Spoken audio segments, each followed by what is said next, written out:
حضرت موسی علیہ السلام څومره جلیل القدر پیغمبر دی. داسې پیغمبر دی موسی علیہ السلام چې په پیغمبرانو کې لږ جلالي مزاجم لري، غصناک دی. ملک الموت ولا راغی، چې ملک الموت ولا راغی د انسان په شکل اوسو کې وي د مرګ فرشته یم.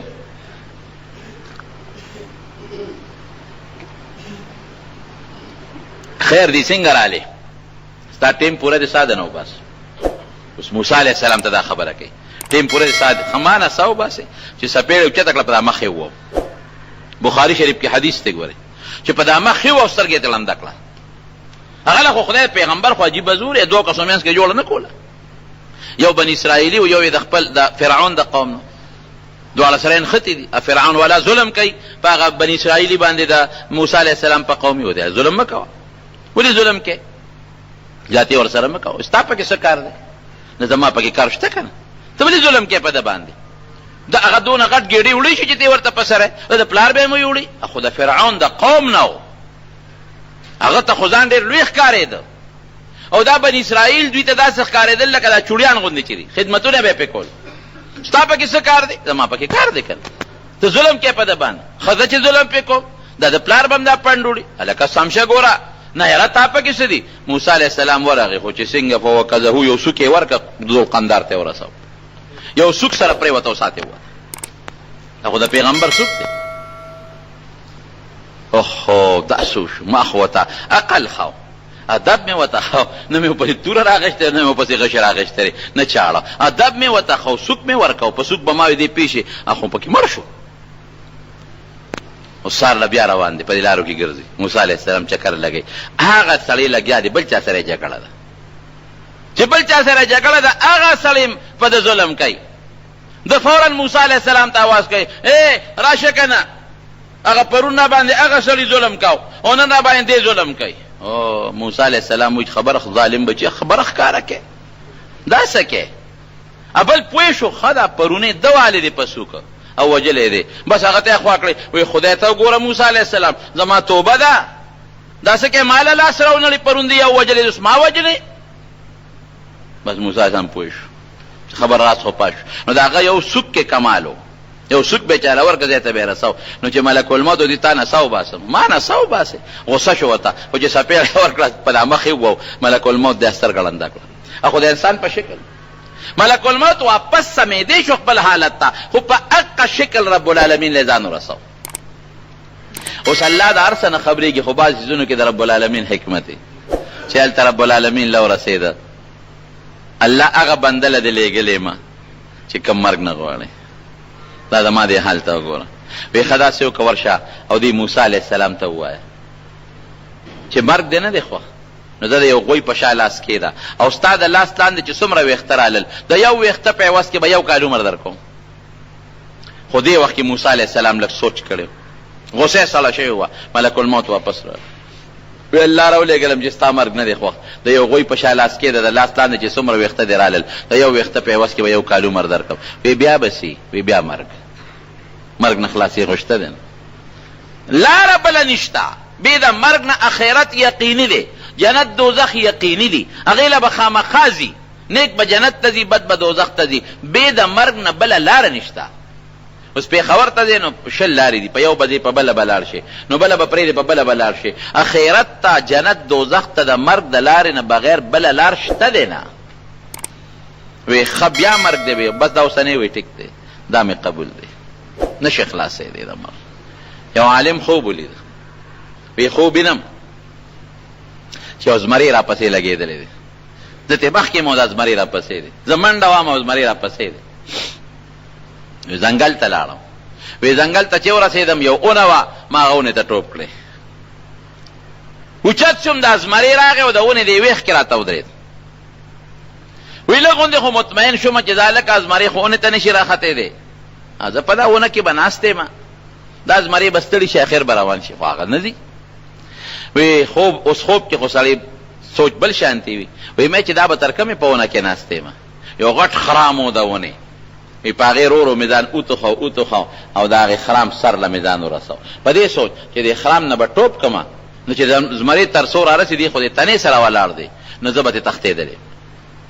خوب وی چې لاړم هغه خرامه مې ونیوه او ځان مې ځوړن که چې ټوپ وامه چې ځان مې ځوړن که چې لاندې مې وکتل نو لاندې مې کوي دی د خپو لاندې او یو ډېر تاترین کوي دی او په کوي کې یو اجدها خامار دی خوله یې وازه کړې ده او دا زمری راغی د کوي په دې غاړه راته ودرېد اوهو دا څه په بلا واوړېدو په اونه کې مطمئن ناست ومه دا خو به اوس یو سړی د څانګې پورې ونښلي او ځان شي بیا ونې ته خطې نه شي اوس خو زه واپس ونې ته هم نشم خطې او دا لاس به مې ستړي شي اوس لږ ساعت پس نو یو بلا و دا دوه بلاګانې دي که د کوي غاړې ته پرېوتم زمري مې خوري او که کوي ته پرېوتم هغه خامار سره څه کوي وی په دې سوچ کې چې دا اونې د خرام ته مې وکتل نو په هغې تورې سپینې مږې نښتې دي کر کر کر کر لکه د هرې په شانتې او خوري او د نیمې نه زیاتې خرام پرې کړی دی لږ غوندې پاتې دی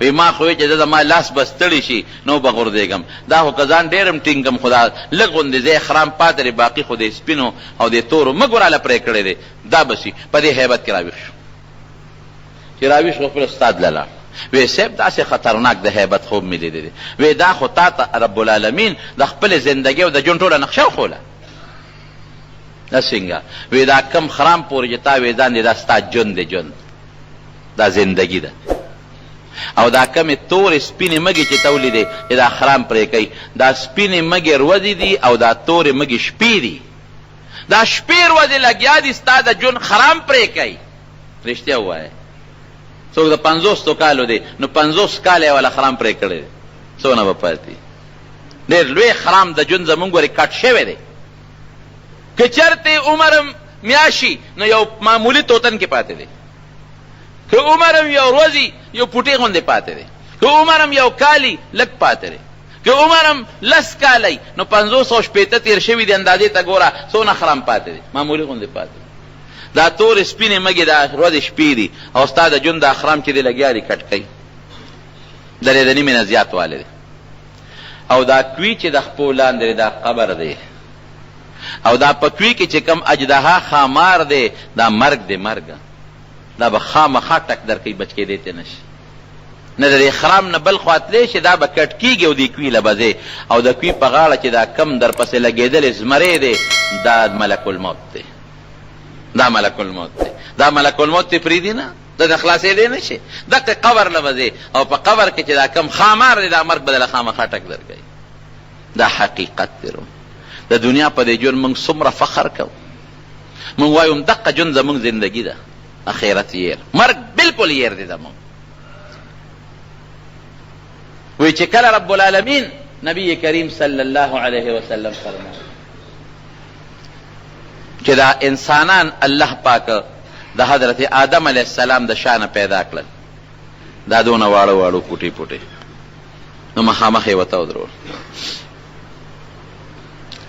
چې مخامخ یې ورته ودرولو نو دې کې الله تعالی نمونه او نخ پیدا کړی وي چې دا مالدار دی دا غریب دی دا روغ دی او دا شل دی او دا ښکلی دی او دا بدرنګ دی دا نخې نښانې وي پکې نو حضرت آدم علیه السلام په هغه نښو نښانو د خپل اولاد وپېژنده د الله نه یې تپوس وکړو وی الله دا څوک دی وی دا زما ستا بچي دی وی الله دا فرقونه دی پکې ولې پیدا کړي دي هلا سویت بین عبادک دا د یو شان ولې نه پیدا کول چې ټول خشته وي ټول روغ وي په صحت برابر وي او ټول مزیدار وي دا فرق دی ولې کړی دی رب العالمین او فرمایل دا دې دپاره چې دې زما د نعمت شکریا ادا کړي دا چې کوم په یوه سترګ ړوند دی دی به د دواړو سترګو ړوند ته ګوري نو زما شکر به ادا کړي دا چې کوم په لاس شل دی دی به دې ته ګوري چې د خپې خو مې روغې دي که نه په سترګو خو روغ یم که نه دا چې کوم په سترګو ړوند دی ابوی د لاسونه خپې خو مې روغ دي شل خو نه یم چې په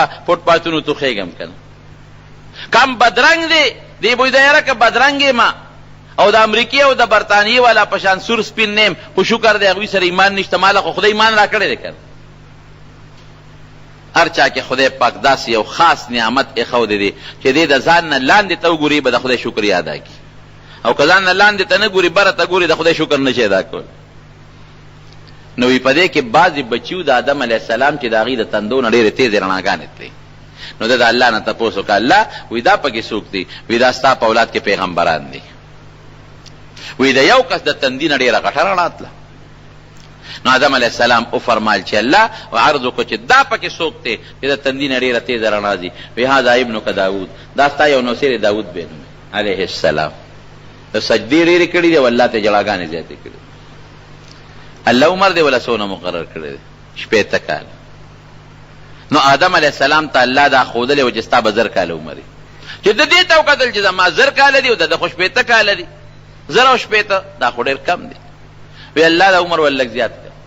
وی نه، ما هر چا له خپل مقرر عمر لیکلی دی، هغې کې نه یو سیکنډ مخکې والی کېدی شي نه رستو والی کېدی شي. وی ښه الله که زه وله د خپل عمر نه لږ غوندې ورکړم. وی انت وذاکه، دا ستا ورده خبره ده، خو ګورې ستا به کمیږي. عمرونه ما ته لکه یو سړی 1000 روپۍ چاله ورکړي چې دا په دې 10 تقسیم کا، نو که یو له 100 ورکوي نو هم ټیک ده، که یو له 200 ورکړي نو بل له به کمې ورکوي. هغه روپۍ نه زیاتېږي، د یو به زیات شي د بل به کمیږي. نو که ته دله ورکې ورکه خو ګورې ستا به کمیږي. وی ښه الله زما د عمر نه وله 40 ورکه، 40 وله ما ورکه. دا یې ولې 40 ورکه او 40 خو ډېر شی دی. د آدم علیه السلام جنت کې او جنت کې عمر لا شمېرلی کېږي نه، دا زمانه دلته په دنیا کې شروع کېږي. هغه ته خو 1000 کاله کې دا خو ډېر لوی شی دی. وی چې آدم علیه السلام کله دنیا ته راغی دا خپل عمر به شمېره، نو چې 40 کم 1000 پاتې شو نو ملک الموت وله راغی. ملک الموت ورته وایي ستا ټیم پوره دی. آدم علیه ورته وایي سوچ وکړه. نو وایي زه خو الله راولېږلم ستا وخت پوره دی. وایي 40 کاله مې پاتې دي، ما ته الله 1000 ویلي دي او اعده دې شمېرم، 40 پاتې دي. وی ولې تا خپل نوسي داود علیه السلام نه دي ورکړې؟ وی نه، نه مې دي ورکړې. دروغ یې نه دي ویلې. په قرآن کې حدیث کې نبی علیه السلام وایي نسیه وجحده، یېرو نو ځکه انکار وکړو. لکه د هغې عالم مثال داسې دی لکه سړی چې خوب وویني، چا ته خوب یاد وي چا نه یېري نو انکار یې وکړو. نو بچو یم یېره راځي او د خبرو نه انکار کوي. یو سیکنډ ورته صبر ونه شو، مکه 40 کم 1000 باندې ته سالانه. ګوره ټیم پوره دی بس. نو چې هغه مخلوق پیدا که دویمه خبره پکې وره، نو فرشتو الله نه تپوس وکړو. الله وی دا چې د دنیا کې بیا دا څوک دي؟ وی دا د آدم علیه السلام اولاد دی، دا به دنیا کې پیدا کېږي. وی دا به هم دونه واړه واړه وي؟ نه دا خو به غټ غټ وي، دا خو به ډېر شی وي. وی الله دا به دا دنیا کې څنګه ځایږي بیا؟ دا خو کربونه اربونه نه هم زیات دي. نو چې دا دې ته غټ غټ وجودونه ورکې نو دا به په دې دنیا کې ځایږي څنګه؟ الله فرمایل مرګ به پرې راولم، څه به ځي او څه به راځي، یو ځای به ني دا ټوله، څوک به ځي څوک به راځي، چا نه به ځمکه خالي کوم او په چا به یې ډکوم. نو فرشتې عجیبه خبره کوي، وی الله چې مرګ دې ولا مقرر کو د دنیا نه ځي دې خوشحالونه دې د دنیا ژوند به څنګه تېروي، هر وخت به د مرګ په سوچ کې نن مرګ راځي او سبا راځي، نن راځي او سبا راځي. نو چې د چا مرګ په ذهن کې وي اب ژوند څنګه تېروي، اب چا سره د خوشحالۍ خبره څنګه وکړي، اب چا سره ژوند څنګه تېر کې. الله وی د دنیا د لذتونه به ورته داسې خواره کم چې دا مرګ به ورته اړو یاد نه ير بیته. داسې دا اوس کنه د دنیا بچی او مال او دولت او کاروبار داسې په دې ذهن کې خوږ دي چې مرګ یې خود. نو مرګ یو حقیقت ته څوک انکار نشي. صرف یو خبره ده اخر کې درته وایم چې د مسلمان د پاره مرګ تحفه ده. موت المؤمن تحفه، د مسلمان مرګ تحفه ده، تحفه. ولی حدیث کې دا غي تشریح راځي چې موت مرګ هغه تحفه ده یوصل الحبیب الی الحبیب چې دوست د دوست سره ملاوي. مسلمان الله سره ملاويږي، مسلمان جنت سره ملاقات کیږي، د مسلمان د الله سره ملاقات کیږي، د مسلمان د پیغمبر سره ملاقات کیږي. دونه عظیمه تحفه بل کم کیږي. زمونږ د دارالعلوم دیوبند اکابرو کې یو لوی بزرګ تیر شوی دی، ډېر لوی بزرګ، نو مې مانه دی وخت کې شو. هغه چې کوم وخت کې وفات کېده دا شاګردان ته نه ګیر چاپېره تو دي، نو هغې ورته وایي چې نه شیخ الهند صاحب نه دی، نو ګیر چاپېره ته شاګردان تو دي، نو هغې ورته وایي چې صاحبه خدای دې جوړ که او موږ به دعا ورته کوو چې الله دې جوړ کو. خیر دی دا بیماری سخته په انسان باندې راځي او الله به دې جوړ کړي. نو چې دا خبره یې وکړله نو ورته غصه شو، وی خدای دې جوړ که او خدای د دنیا عمر زیات که. هغه دې ورته غصه شو، وی چپ ما مخکې دا خبرې کوې، کوم شی چې زه د الله نه غواړم نو ماله په هغې کې نقصانونه راوباسئ، کوم شی چې نه غواړم نو ماله د هغې دعاګانې کوئ چې واپس په دنیا کې پاتې شي. غواړم د خدای نه. اوس که ته وایې چې د مرګ تمنا خو منه ده، مرګ به نه غواړئ. حدیث کې راځي که نه لا یتمنا احدکم الموت، چې د مرګ تمنا به نه کوي. نو ګورې حدیث کې ورسره دویم ټکي شته، هغې ته موږ نظر نه دی کړی. هغې کې دی چې لضر نزل به، چې په ده باندې یو ضرر تکلیف دی، د دنیا د بدن تکلیف وي یا د بچو نه دی به مرګ نه غواړي. او که دی د الله د ملاقات شوق کوي، دی د پیغمبر د ملاقات شوق کوي، دی د جنت د ملاقات شوق کوي، یا په دنیا کې د دین په فتنه کې مبتلا کیږي، بیا دا سوال جایز دی. ما ته به دا خبرې نه کوئ، زه خو د خدای نه غواړم. ما له یو دعا وکړئ شاګردانو ته وایي چې د ما له ایمان نصیب کړي، دقه دعا ده نه غواړم. حضرت ابراهیم علیه السلام له چې کله ملک الموت راغی وی الله راولېږلم چې تا نه څه وباسم، ټیم دې پوره دی. هغه عجیبه خبره ورته کوي، وی د ما یو سوال جواب به الله له ورسئ. وی یو، وی ته الله ته ووایه چې ابراهیم علیه السلام ابراهیم و چې زه ستا خلیل یم، خلیل خاص دوست ته وایي. نو هل رأیت خلیلا یقبض روح خلیله، داسې دوست راته وښایه که نه چې دوست یې وجلی دی. زه ستا څنګه دوست یم چې ته ما وجنې، ما نه څه وباسې. ملک الموت لا رب العالمین لا. نو واپس راغی ابراهیم علیه السلام ورته وی الله ته زما سوال جواب ورسو. وی الله سو فرمایل، وی الله فرمایل چې ته دې زما د خلیل ته ووایه هل رأیت خلیلا یکره لقاء خلیله، چې داسې دوست چې ته لیدلی چې د خپل دوست ملاقات یې نه خوښ. ته زما څنګه دوست ته چې زما ملاقات ته نه دی خوښ. او خمر کې خدا الله ملاقات ته وی عجل عجل تلوار کوه څه وباسه. نو د مسلمان د پاره مرګ تحفه ده، او چې دی پوره سوچه کامل مسلمانی. الله دې موږ سوچه کامل مسلمانانو کړ، تحفه ده. او کافر د پاره د خدای قهر او غضب دی. بس لو یعمر 1000 سنه، افسوس چې زمونږ 1000 کاله عمر وي، د دې نه هم زیات وي، ځکه هغوی صرف دنیا د آخرت وی نشته. شکر دی الحمدلله موږ له خدای جنت پیدا کړی، موږ له خدای د آخرت خوشحالۍ پیدا کړی. موږ د خپل پیغمبر امتیان یو، ان شاء الله چې موږ له خدای د پیغمبر قرب او نزدېکت راکړي. ایمان نیم خدای نصیب کی سره د نیک عمله. نو د نیک عمل سره چې د ایمان نصیب شو نو مرګ تحفه ده، تحفه. او چې ایمان نصیب نشو یا نیک عمل دې نصیب نشو یا ګوره تباهي. نو خبره مې د دې پورې کوله چې مرګ یو حقیقت دی، هېڅوک تېر کار نشي کولی، او زمونږ په ایمان دی. او مرګ به ځان ته کله کله یادوي، کفا بالموت واعظه، چې مرګ دې ځان ته کله کله یاد کړه. د دې نه بهترین نصیحت نشته. الله دې زمونږ مرګ د ایمان نصیب وګرځوي.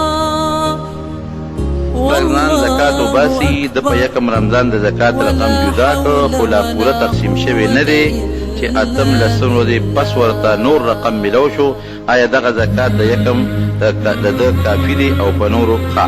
ګوره که په یکم کال کې به یو ځل زکات وباسئ، نو که په یکم رمضان ستا د زکات کال پوره شوي، نو یکم رمضان باندې د خپل مال حساب وکړه چې کال پې پوری زکات به ورکړي. د یکم رمضان نه پس چې کم کال مال راغی بس دې باندې خو دا به هغې سره نه جمع کېږي، دا به ورسره بیا دوباره جمع کېږي چې بیا بل رمضان راشي نو د دې به بیا ورکړي. کال کې ځان له یو ورځ مقرر کا، یہ کال پس کال چې کال دې په مال پوره شو بس په عقر حساب کوه. زکات ته جدا که کله دې ورکړی هم نه دی، خو چې زکات ته جدا که چې دا زکات پیسې دي او ټیم پې پوره شو، د هغې نه پس چې نور مال راغی دا به جمع کېږي، خو د بل کال دپاره تېر شوي دپاره نه. وی زما د دوی ټیسټ اتوار پر ورځ الله دې پکې کامیاب کړي. څوک چې ټیسټ کې شرکت کوي الله دې ټول کامیاب کړي.